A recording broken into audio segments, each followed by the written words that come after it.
Good morning, everybody. Welcome to Sports Shorts Daily. Ronnie Rants alongside Tommy Krysan here on Sports Shorts Daily. TK joining us from Tremonti's Meat and Seafood in Baton Rouge. I am in Big D in Dallas, Texas. I'll tell you why I'm here. Presented by Louisiana Sports Hall of Fame. And this weekend and every weekend, if there's something going on in the world of sports, you should be at Barstool Sportsbook inside LeBare's Casino. It's got I know our own Casey McKenzie, general manager of the Baton Rouge Rougarou, and Brandon Holly, owner of Relief Windows, great sponsor and supporter of the Hall of Fame and the Rougarou. They took in the national championship game final at the Barstool Sportsbook at LeBare's. It was a great place to watch the game. Of course, people went nuts when LSU was scoring all those runs and punched their ticket and won that championship on that final out.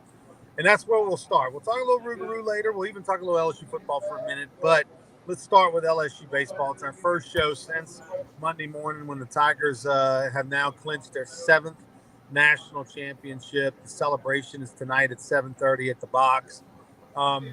Tommy, I got to be honest with you. This one, I was wrong. I told everybody on Saturday that I thought Florida would win the series. They did not. Um, I'm glad to be wrong. I sort of am the Raven because usually when I bet on games or make predictions, they go the other way. I did not see LSU winning this series against Florida when they had all their pitching set up perfectly. If you'd have told me Paul Skeens was not going to pitch in this final championship series, I'd have said, no way. No way do they win a championship. But in fact, that's exactly what they did. Without Paul Skeens, they beat the great Florida Gators pitching staff. That's pretty good. Yeah, it really was. And Ronnie, I mean, the superlatives and, everything's been said and commented and all of this, that, and the other. And the thing that got me is yesterday, Eric Asher had me on as a guest in his radio show in New Orleans. And he said, what was your big memory from the College World Series? And I started going, the Pearson catch, Ackenhausen's performance first time out, and I started saying, Beloso and Milazzo, and I'm like, Eric, there's too many memories. I mean, there's a long list of memories that you can point out that shows that this was the best team in Omaha. The best team in Omaha was Jay Johnson's team. Everybody contributed, and then Jordan Thompson, I was so happy he had a big night on the last night, did some good things. The fans doing the Jordan Thompson chant. Hey, that's what it's all about. Baseball's a hard game to play. And, those people that were criticizing Thompson couldn't catch a pop up or a ground ball if they had to. All right. So I get it. I was happy for him. Happy for Jay Johnson. And look, he's tearing up the recruiting trail. Last night they had a key visitor in Baton Rouge, a big player, another commit. I mean, I don't think LSU is going to do what Mississippi State and Ole Miss did in the last couple of years when they won a national title and then kind of trended downward a little bit. I don't think that'll happen with LSU. Time will tell. But, man, I just can, the superlatives that are out there are just too long to list. I mean, we'd be here for 3 hours if you named, Josh Pearson's catch in left field and Dylan Cruz's catch against the wall. Did you see the meme with the shadow was the GOAT? I mean, it's just. Now I'll say this: I think not only is it the greatest LSU team ever, top to bottom, I think it's the greatest college baseball team ever, top to bottom. And I know that's hard to, I don't know everything about the champions that Miami had in the '90s and all of that. But Ronnie, here's the other thing: since 1999, no team other the LSU has the best NCAA tournament record of all the schools since 1999 tournament. Now that includes the regional, the super regional, and Omaha. The best record in college baseball in tournament action since '99 belongs to LSU. And you got three national titles since '99. You got 2000, you got then Coach Maneri 2009, and now this one. So, man, it was fun to watch. I was with a lot of people that were hanging on every pitch, and then when they just were blowing it open, and you got that feeling like, okay, they got this.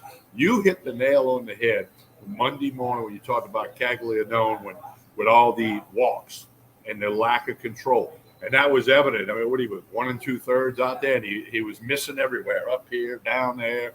And, I started seeing that. I remembered your comments. Of course, I agree with your comments. I read the numbers, and I'm thinking, all right, this could be good. And then, the bats exploded, and it was great. Well, the thing about Caglianone with the numbers, and a lot of people obviously saw, I think he had 70-something innings and 50-something walks and 12 hit batters and all that on the year. So obviously, almost a runner per inning pitched, was a free base, close to that based on his numbers. But the thing is, from a former hard throwing lefty who struggled with his command as well, I can tell you that usually numbers like that get exacerbated in these big type situations. And for a young freshman who had an unbelievable year and could have easily been the Golden Spikes Award winner, guy had over 30 homers and, was a great pitcher. I mean, just an amazing story. Guy will play in the big leagues. He'll be the next Ohtani 2.0.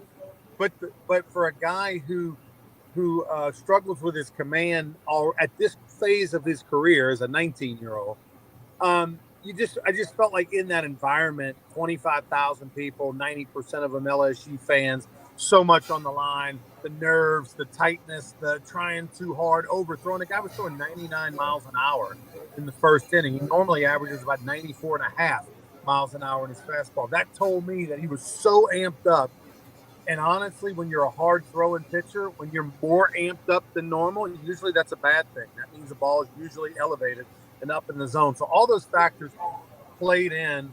LSU could have had more walks. Actually, they helped them a little bit in the first inning.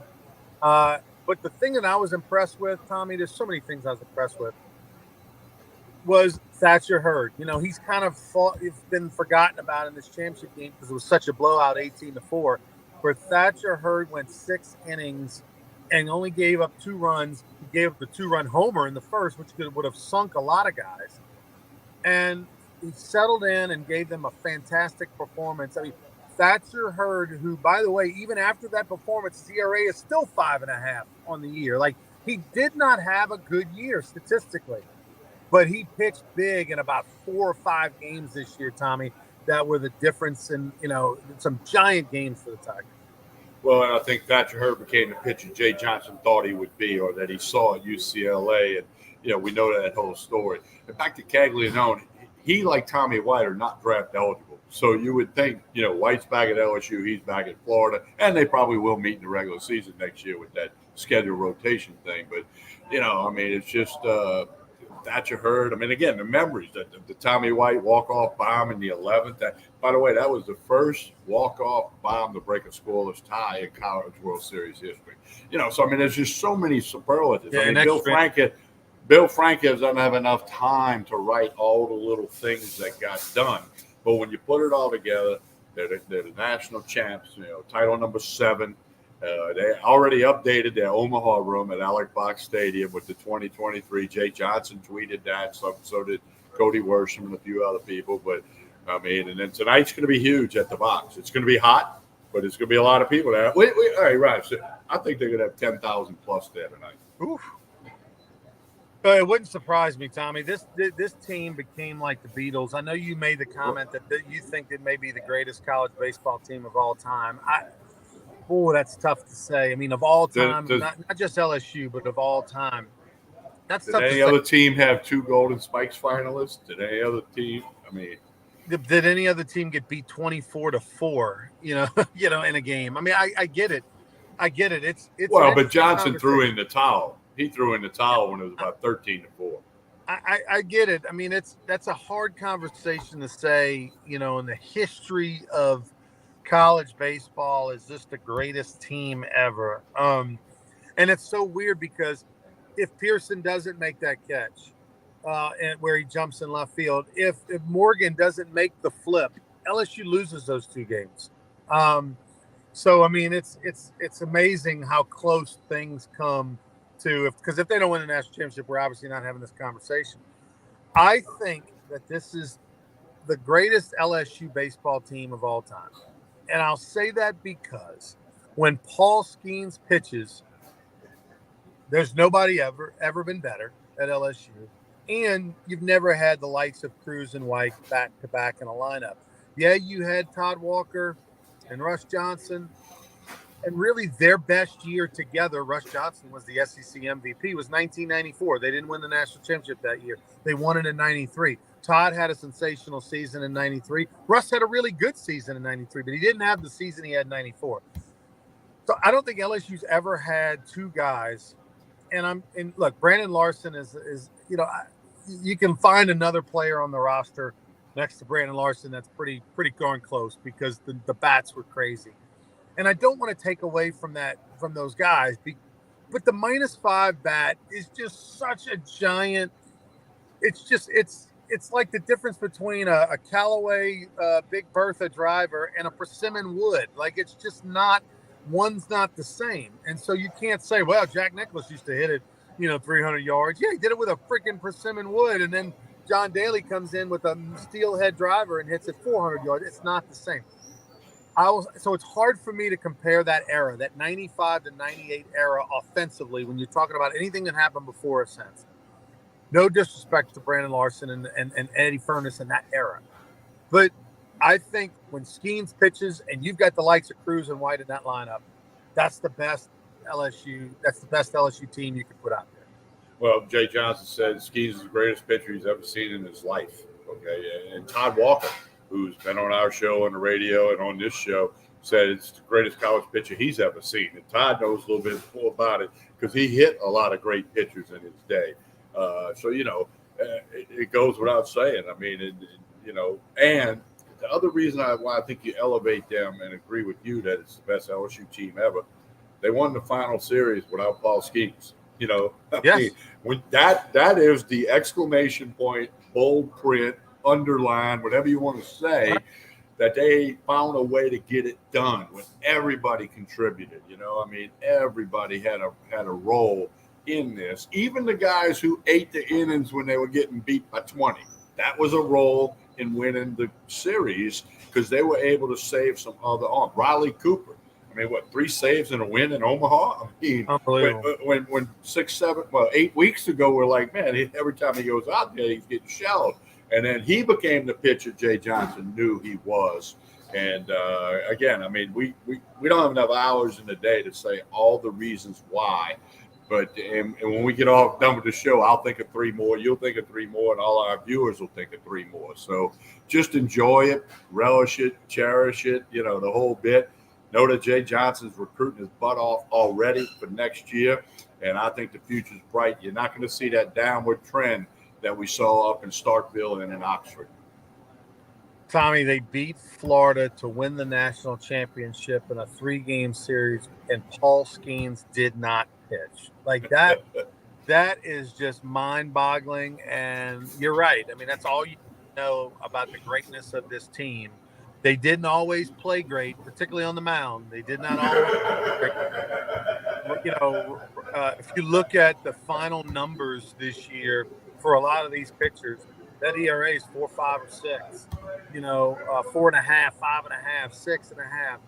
A lot of walks, but the magic of LSU when the chips were down, when it came time they needed it, a lot of those guys rose up to the occasion and played their best baseball, whether it be in the regionals or in Omaha, which is the tradition of LSU, right? That's the tradition, and I agree with you too. Mississippi State and Ole Miss, this will not be them. Those were programs that were happy and shocked and surprised that they won one national championship. Both of them had never won a national championship. Mississippi State and Ole Miss back to back. And in Ole Miss's case, they went from last team into the tournament to winning the championship. Mississippi State went from like the 4th best SEC regular season team to winning the championship. So for those programs, they were in a coronation pattern.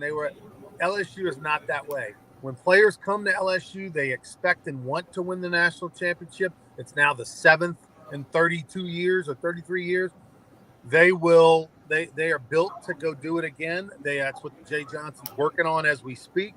And they will not be a team that doesn't make the tournament like Ole Miss did this year, or that doesn't do well like Mississippi State did last year.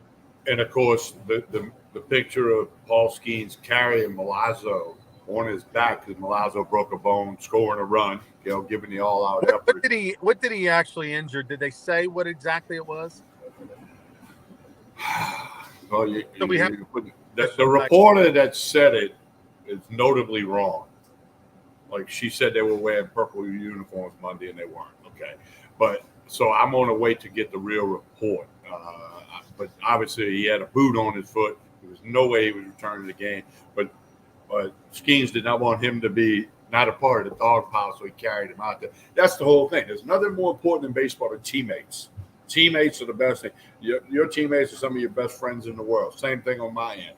And these guys will be forever friends. Kay Beloso, you heard what he did? He texted a bunch of the media members saying, thank you for the coverage the last 5 years. Michael Carvel said, I've been doing this 25 years. First time a player ever did that.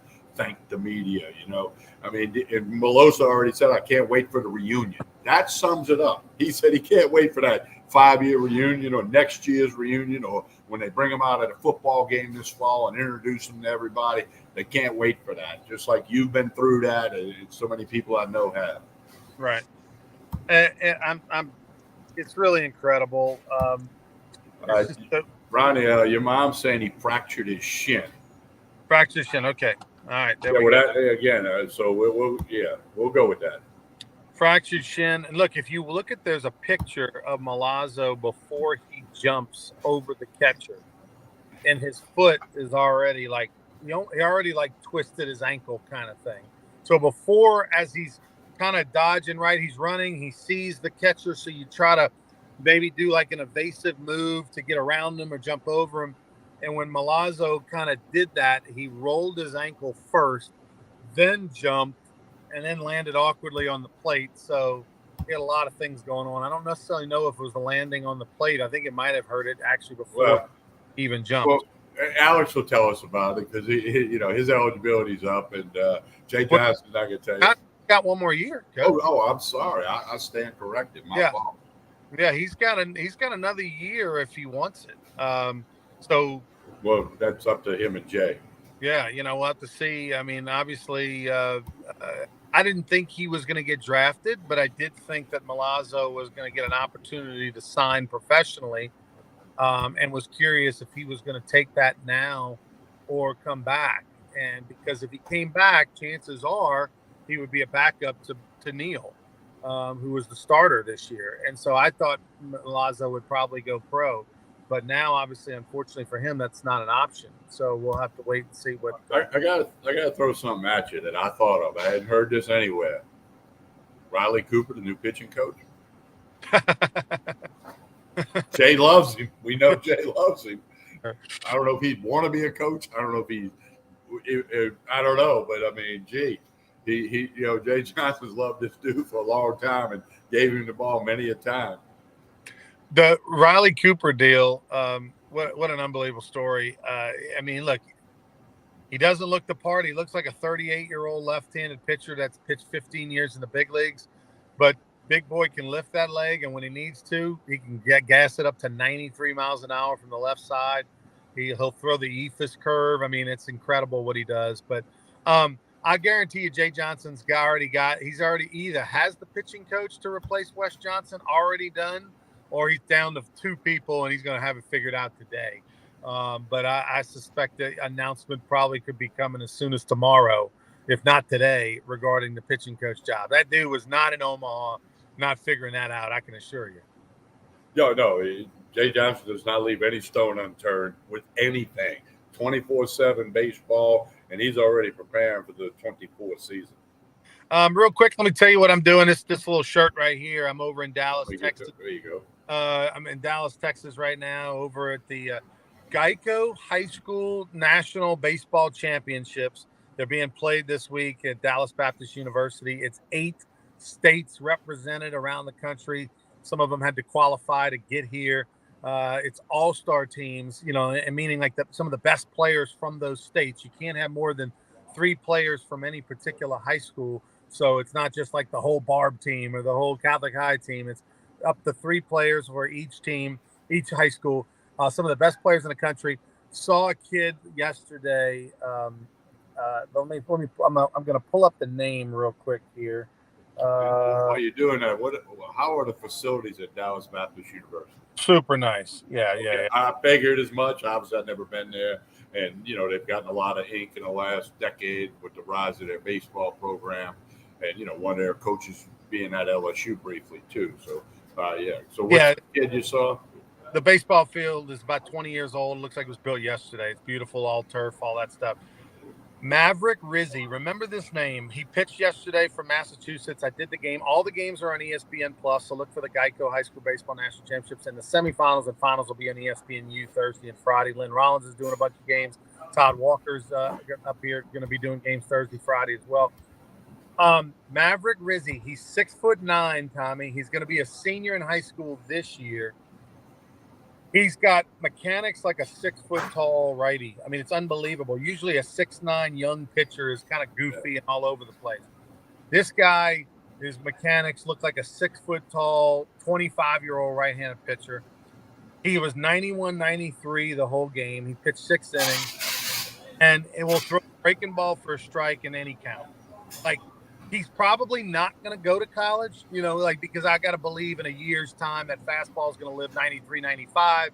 He's 6'9". Right now, he's a UConn commitment. I texted Jay Johnson and was like, I know y'all know about this guy because he played on one of the Team US squads, a year ago. Maverick Rizzi, this guy's the real deal. If he doesn't go pro out of high school, he is going to be a name in college. It's going to be a great. Well, I'm going to have to keep the name on that. And, hey, going to LSU is maybe better than riding that single A bus or the double A bus all through Idaho and Walla Walla, Washington, and all that. Playing at LSU, look what Dylan Cruz did. Look where he was drafted coming out of high school, and now he's going to be the first or second pick after 3 years of LSU. And the playing in that league and playing, and we all know the story. TK, let me get out of here. You tell us about meat and seafood. I got to jump on the air right now and do some games. We'll be back on Friday morning, Tommy. We'll be back. Don't forget, we got Rougarou Friday and Saturday night. Go to brrougarou.com. We'll be putting a lot of stuff out about that. Social media, connect. There'll be tons of information. Huge nights Friday and Saturday at Pete Goolsby Field. We want you out there. Don't miss it. LSU's done. It's Rougarou time. Don't miss it. This Friday night, we got fireworks in the 7th inning. We got Gordon McKernan coaching first base in the 1st inning. A lot of special things. And it's free. You don't even have to pay to go to the game this Friday night. Gordon McKernan's picking up the tab for everybody. Free ticket Friday, this Friday night, and fireworks. So fun for the whole family. Game starts at 7 o'clock at Pete Goolsby Field. Tommy, I'll let you finish up. All right, don't forget Tremonti's Meat and Seafood. Lasagna is the lunch special today. They can do on-site catering. You want to feed everybody at the office, you have a party at your house, whatever you want to do. They got all of that stuff. They can deliver it, cook it on site, cook it in advance for you. They got all the meat and seafood you need, the wine. You see behind me all the whiskey and bourbon and spirits, 20 different flavors of sausage here. Tremonti's Meat and Seafood. Again, lasagna is the lunch special today. Grandma's recipe. Some great Italian food. The lasagna is through the roof. Tremonti's, go to tremontis.com or stop by on Jefferson Highway, right down the street from Parkview Baptist Church and School. Tremonti's Meat and Seafood. And don't forget to like and share this video. That certainly helps us out. We appreciate all the comments, everybody watching, everybody watches later in the day, the whole bit. We're back Friday morning with more Sports Shorts Daily. Have a great day, everyone.